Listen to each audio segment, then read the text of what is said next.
आदाब नाजरीन, लाजवाल उर्दू खबरों में आपका खैर मकदम। मैं हूं नरिंदर सिंह ठाकुर। आइए नजर डालते हैं अहम खबर पर। दिखा दे या इलाही वो मदीना कैसी बस्ती है जहाँ पर रात दिन मौला तेरी से सफर इनका आसान फरमा दे, हज की सादत से माला माल फरमा दे।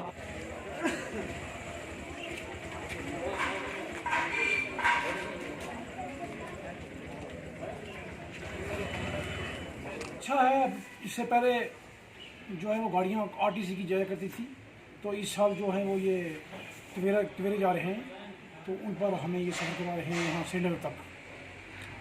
तो अच्छा है, ठीक है।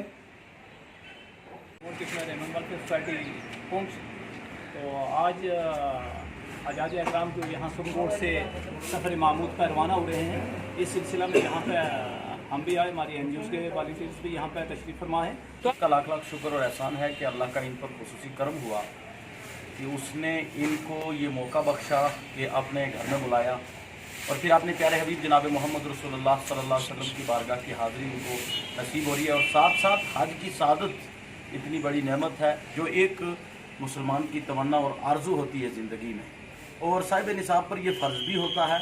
उस फरीज़े को अदा करने के लिए अल्हम्दुलिल्लाह ये जा रहे हैं। मैं इन तमामी को दिली तौर पर मुबारकबादी पेश करूँगा। दारुल फैज़ान मुस्तफ़ा गौसिया जामा सुप्रीम कोर्ट के पूरे अमले की तरफ से, वहाँ के मोहतमीन जनाब अलहाज सरफराज कुरैशी साहब और तमाम अरकान की तरफ से, तलबा की तरफ से, और अपने पूरे खित्ता सुप्रीम कोर्ट की तरफ से इन तमामी को हमारी ढेर सारी मोहब्बतें भी हैं, और साथ साथ हमारी दुआएं भी कि अल्लाह इनको खैरियत से ले जाए। लाजवाल उर्दू न्यूज़ यूट्यूब चैनल को सब्सक्राइब जरूर करें और बेल आइकन पर क्लिक करें। बेल आइकन पर क्लिक करने से आपको ताज़ा तरीन खबरों की फौरी जानकारी मिलेगी।